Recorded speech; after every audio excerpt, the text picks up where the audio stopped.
Ladies and gentlemen, what is going on? It is your boy right here, MMA Reloaded. We are live and direct, man. I am back for episode 56 of MMA Reloaded on the mic. And you know what?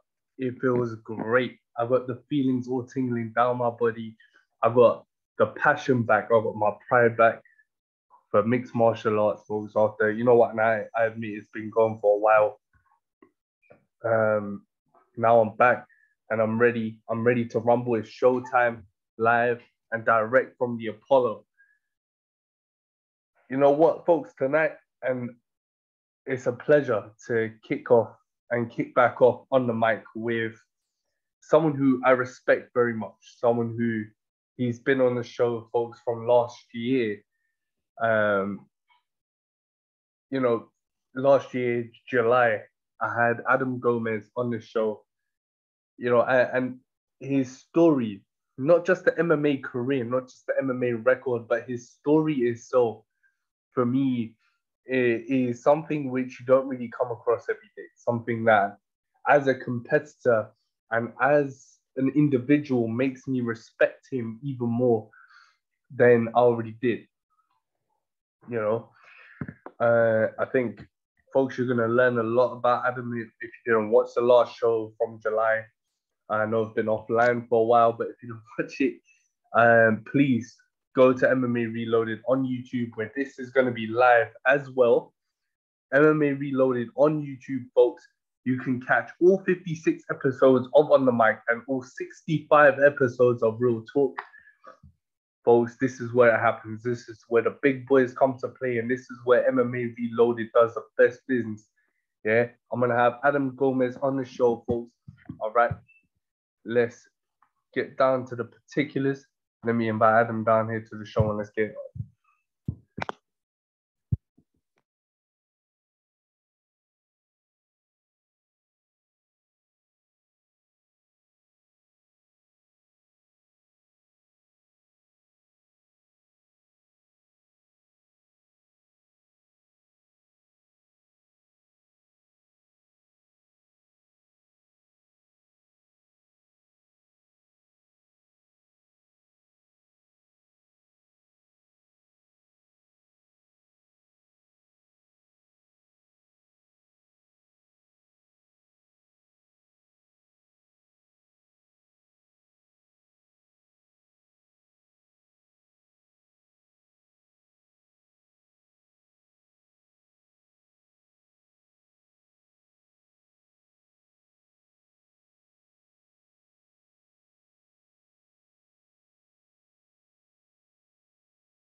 Ladies and gentlemen, we are ready. We are back.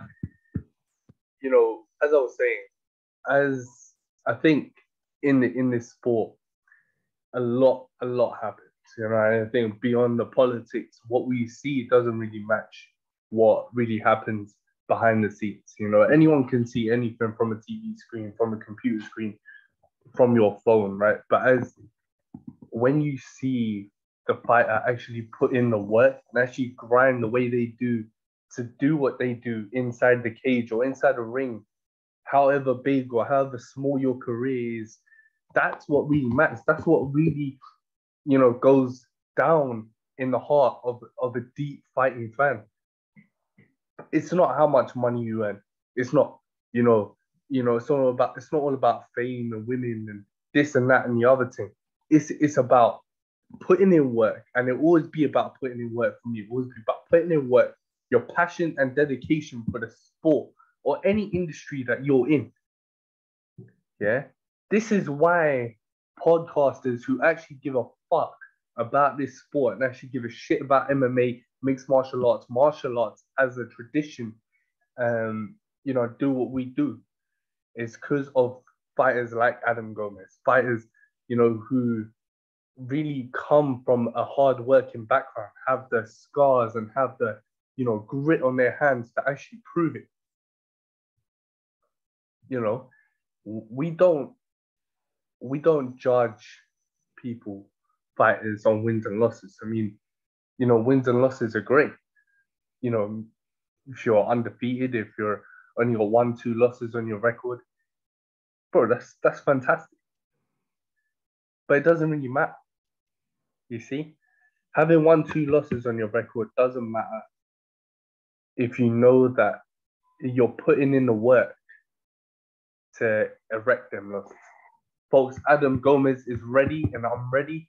Let's get it on.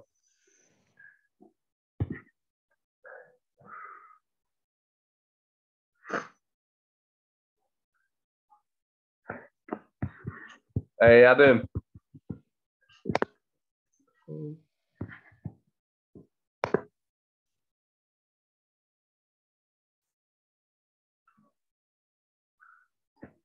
Yes, there you go.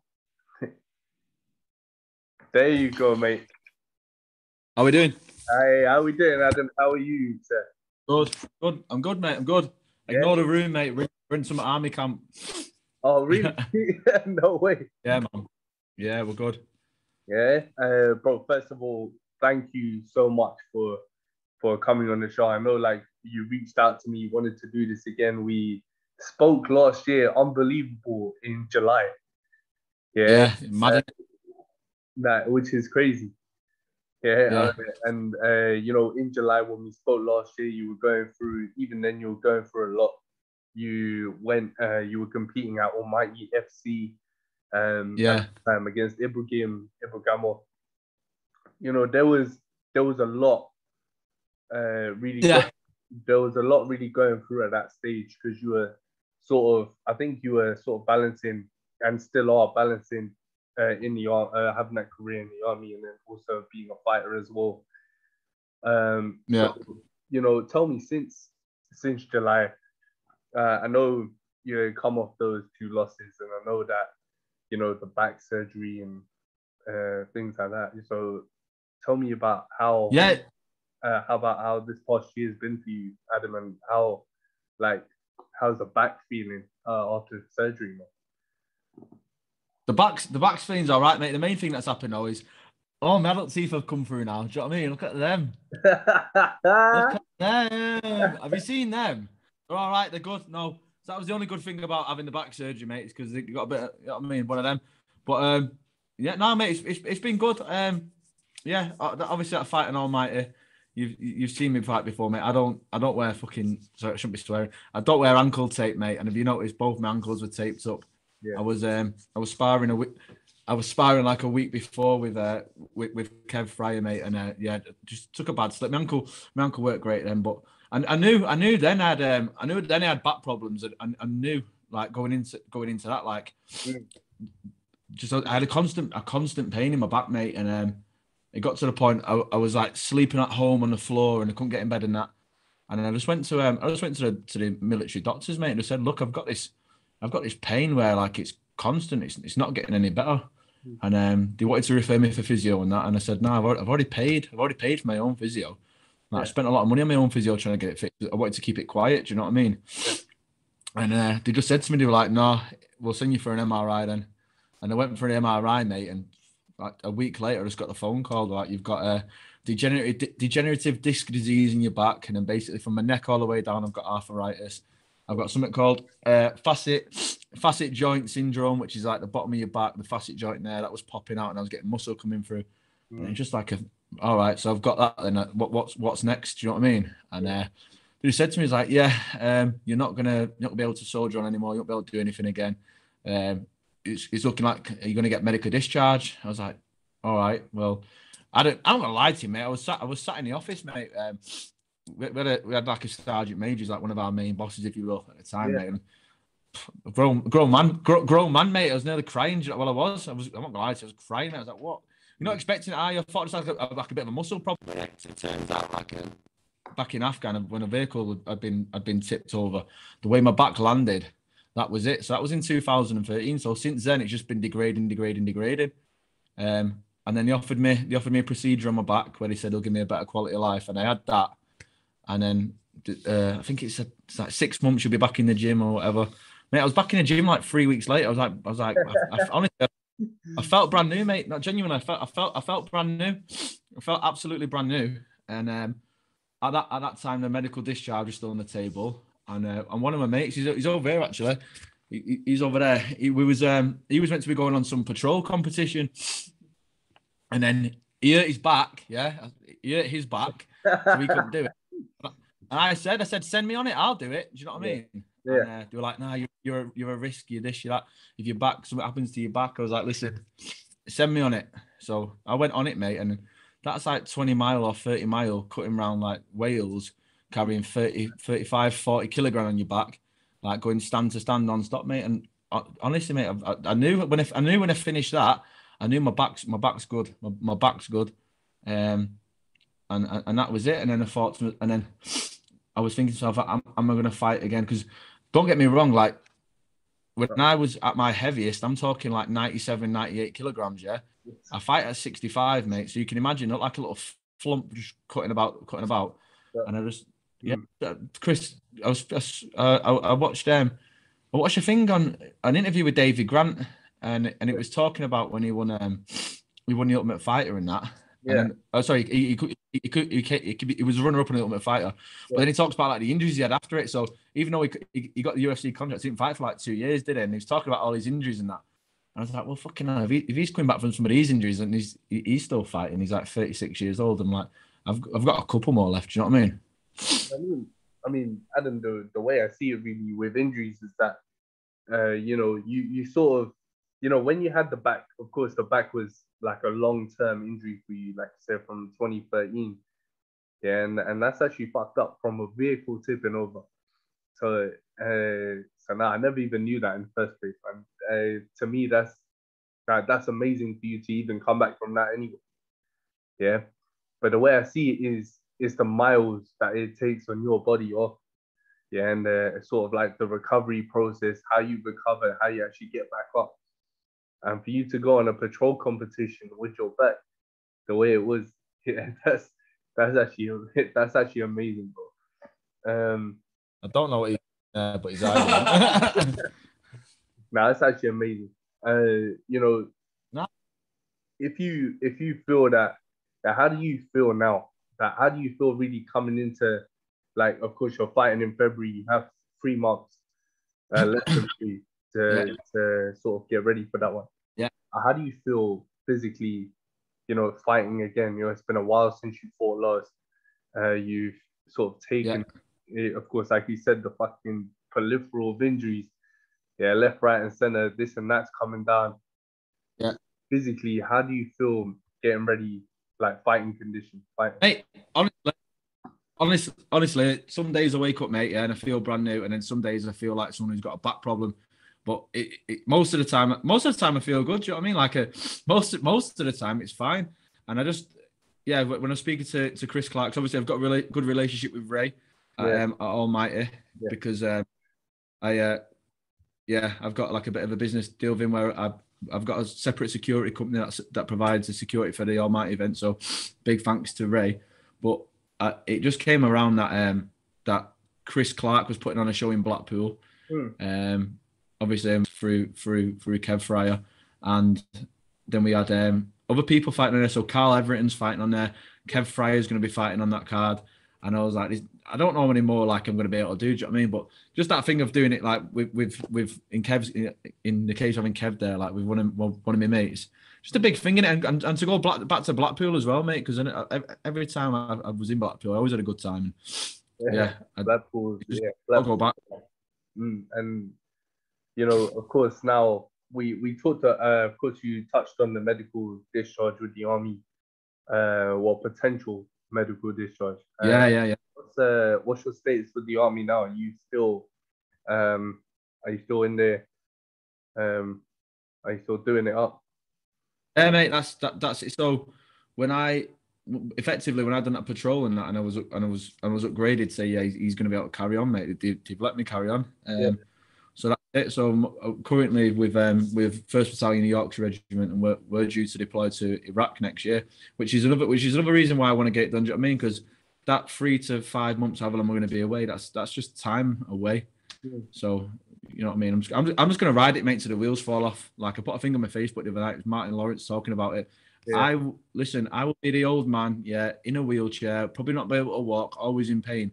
But I'll tell you what, mate, when you look back on my Facebook or you look back through my photos and that, I'm gonna have had some mint times. You know what I mean? That's the way it is. I don't care. I've said it before. This record shit for DJs, mate. That Ibrahim Abramov, he's like 6-0 or 7-0 now as a pro. Yeah, he's mauled everyone. I fought him on fucking 5 days' notice, mate, and looked like a fat flump. Yeah. Like I wasn't bothered. Do you know what I mean? So we'll go, but we'll go in February and we'll be ready. You know what? I always say that records. I always say fuck the record. Yeah? Even if you got 1, 2 losses, 4, 5, 6 on your record, yeah, it don't matter as long as you know you've been putting in the work to actually go in there and fight. You know, as long as you don't. Mate, Ibrahim had no work in. I'm not going to. Carl Prince rang me, mate. And there was no work put. Like it was like 5 or 6 days, mate. I cut like, what was it, like 22 pounds or something in a day after being at the ranges. There was no work for that, mate. I made weight. Do you know what I mean? I made weight, and then this little like Russian fellow just like pulling me down every 5 seconds and hitting me in that. Honestly, how he didn't get done for GBH is beyond me, mate. Like honestly, he was hitting me, and he was pointing. I thought I'm just going to turn over here, and the ref will stop it. And then I thought, oh, I can't do it. Yeah, nah, man. That guy, literally, them Russian guys are savages. Yeah, for you to take on that as 5 days, yeah, that's fucking crazy. Nah, but this time around, February, you know, you haven't got an opponent known. Yeah, and what if it's like another? I know. Chris, listen, I'm not bothered, mate. I honestly, I don't care because all that I prefer not to know. Because all that happens is you go on YouTube, yeah. And then you look at him and then you're shitting yourself 2 months out. So I prefer not to know. I genuinely prefer not to know. As long as he weighs 65 kilograms, I'm not bothered. Honestly, I don't care. Yeah. So have you gone back now, Adam, to the gym to start training again? Of course, like you said that you're training now back at ITC. I've been away. And Kev's up at Catterick now. I was meant to be training with Kev tonight, but we've had to stay later.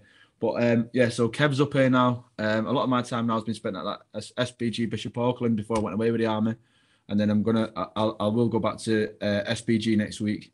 But yeah, it's just been busy. The army work's been busy, as I said, mate. Like unless your name's Conor McGregor or Paddy Pimblett, mate, you ain't making no money from fighting full time. Apart from if you're Brendan Loughnane, who's just won $1 million on the made Dana White look like a right dickhead. Do you know what I mean? So I know. You know what? Completely, like, because he never even gave Brendan a fucking chance. Do you know what I'm saying? Yeah. Yeah, and even when he gave him a chance, he didn't want to re-sign him. So when Brendan won, the PFL, what a nice guy. What a nice guy Brendan is as well. And what a good thing for Manchester. So fair play to him. 100%. And it's a great thing for our country and for like a UK guy. Not only Leon Edwards to win the UFC Welterweight Championship but for Brendan Loughnane to do it for a PFL. Yeah, that puts the icing on the cake for us, because that just shows how that the leaps and bounds that we've come. Yeah, and if you look at the talent that we've got in the UK, I think they surpass probably anyone that we got. At the minute, mate, yeah, because obviously it's just getting really good over, isn't it? Like, you look at these kids, mate, that go to these kids classes at like 12 years old, mate. Just think you are going to be the hardest lad in your school by far. Like on day one, they'll be the hardest in school. Do you know what I mean? Yeah. You know what? Wait, do you feel that now training at SBG Bishop Auckland, and also training at ITC? But what are your thoughts, Adam, on like a fighter sticking to maybe what caused that change in gym? Why did you choose to go and train at SBG? if I go train at Blackpool every night, mate, it's a 2.5 hour drive each way. So it's just not feasible, is it? I'm not going to drive. Do you know what I mean? And Bishop and SPG is like 20 minutes away, so it's just a simple thing. Like it's not like you've changed gyms. You're just training at 2, aren't you? But them lads at SPG Bishop Auckland, mate, are no fucking joke. Like every one of them, like the young lads, mate. Like honestly, it's good. Do you know what I mean? It's so, and they're all so nice as well. Like all of them, just so nice. Do you think, what do you think SPG training at SPG compared to Blackpool is going to bring? Like, do you think it's going to bring an additional skill to your game, as in like tighten you up and in that sense? Yeah, I think it does. I think now that factor can actually train every day without being compromised is a massive thing. I've got no like pain. I'm not lying to myself in the morning where I go, I won't go on this run. I won't do this run. I'll just go on the exercise bike. Do you know what I mean?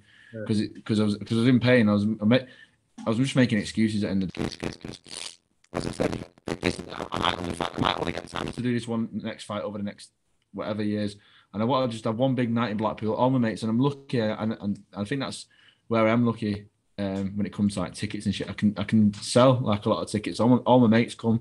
I don't put any commission on or anything like that. Whatever the cost is, and then a lot of them come. So for like this one, I think I've ordered like 50, 60 tickets, mate, and then 2 tables on top. You're talking like 80 people to come to a hall that holds like 200 or 300. So a third of them are going to be there for me anyway. And that's just, I'm just lucky that my mates are like that. Do you know what I mean? How does that feel, man, to have that home support and to be back there in the Blackpool, in front of your home crowd, man? Yeah, you must feel buzzing. That it's going to be a fucking wild night. Yeah, and do you know what's good as well? Like even so, in behind me there, yeah. Where is it? Where's Michael? He was at the last one. So he was at the last one, yeah. Fucking obviously, the first round was going my way. Second round didn't go my way. Yeah. The second I got out of the cage, mate, it's none of this stuff. Feel sorry for yourself. They just give me shit. Do you know what I mean? They just give me like, what happened there? That weren't great, was it? And that's what you want. You don't want people coming up to you going, oh, you could have done this, you could have done that. Like, I'm not bothered. It's just funny, innit? It is what it is. But we're all the same for each other, mate. If someone does something, everyone supports them.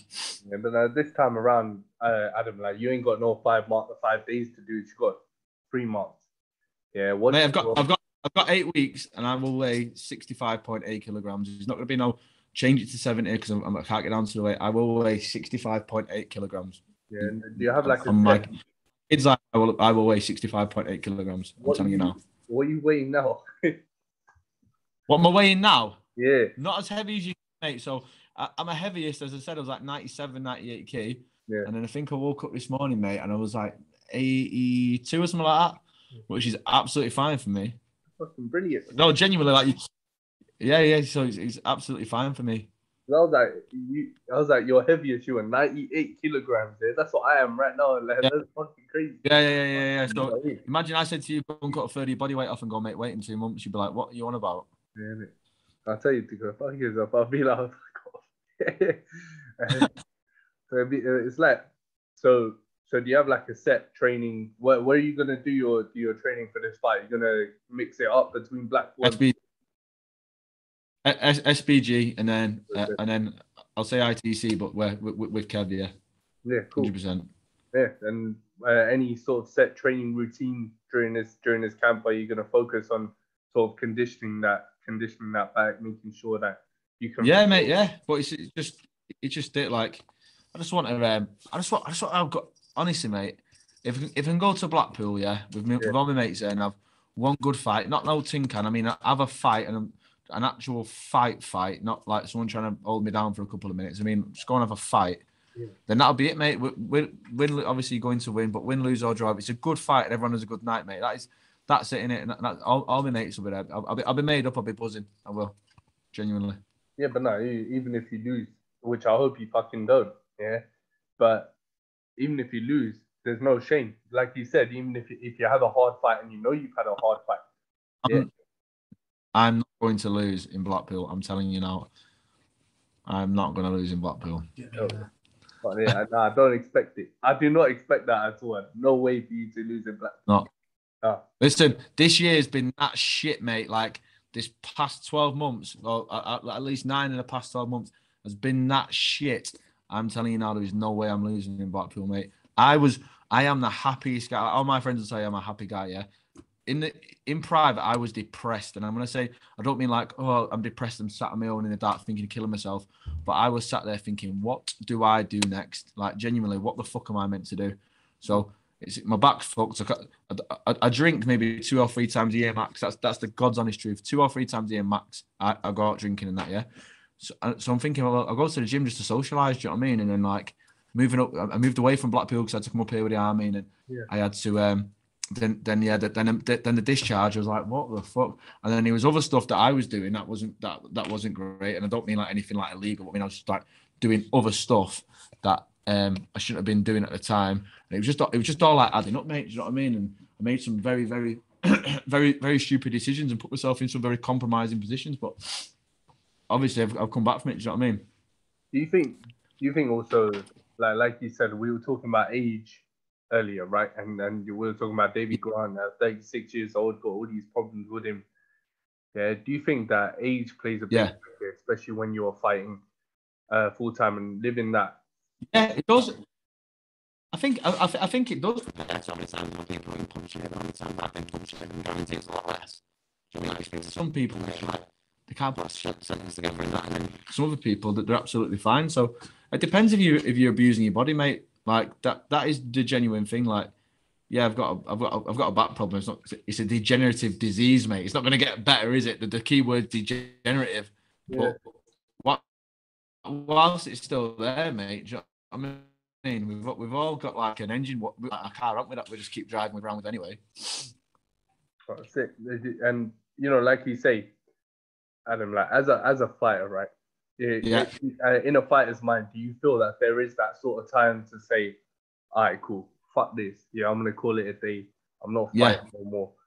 Yeah, and is it up to the guy, the fighter himself, to know this before the injuries catch up with him and kick him in the ass? I don't know, mate, because I don't know. I won't speak for anyone else. Obviously, if I had a friend there or myself, I'll expect my friends. If I'm going in there and I'm getting starched, I'm getting laid out. Like that's one thing in it. But to get held down and keep fighting is another thing. To get choked out is one thing. If you're getting knocked out on a weekly basis, like you see some people, I'm not gonna name them, but you've seen them on this circuit that take £100 to jump in a cage and get knocked out by someone. Yeah. Then yeah, they shouldn't really be allowed to fight, should they? No, hell no. Kicking it off, Adam, like coming back, from 2 losses. How's how you feeling mentally and physically coming back after 2? Listen, I'm feeling good. If anything, them 2 should be embarrassed, because they've effectively beat a cripple. They beat a crippled man with a back condition. I'd be embarrassed. Do you know what I mean? They should both be embarrassed. Carl Prince should be embarrassed for throwing me in there on 5 days' notice if a kid that had like a 3-month training camp, built like the Incredible Hulk. Do you know what I mean? And then you've got fucking Cameron Chamberlain choking me out in 2 rounds and that, mate. I was a cripple, both out of order. No, fuck that. No, otherwise, Adam, no. Nah, I'm good. I'm joking, mate. I'm fine, mate. I'm genuinely. I'm fine, absolutely fine. I'm glad, man. I'm glad that you came back and we did a show together again, man. And it's been, it's good to see that you're doing well back in the army base camp, and you're doing it up in action again, man. After back surgery, after all the injuries, I wish you all the best of luck going in February, man.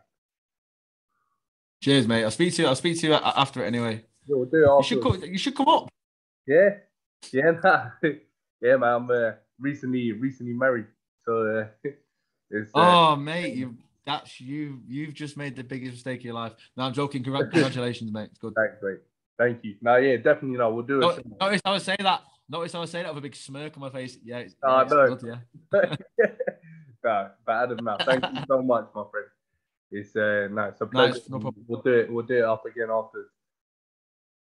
No worries, man. Take a bit, Arch. You too. See you later, mate. See you later, bro. Bye-bye.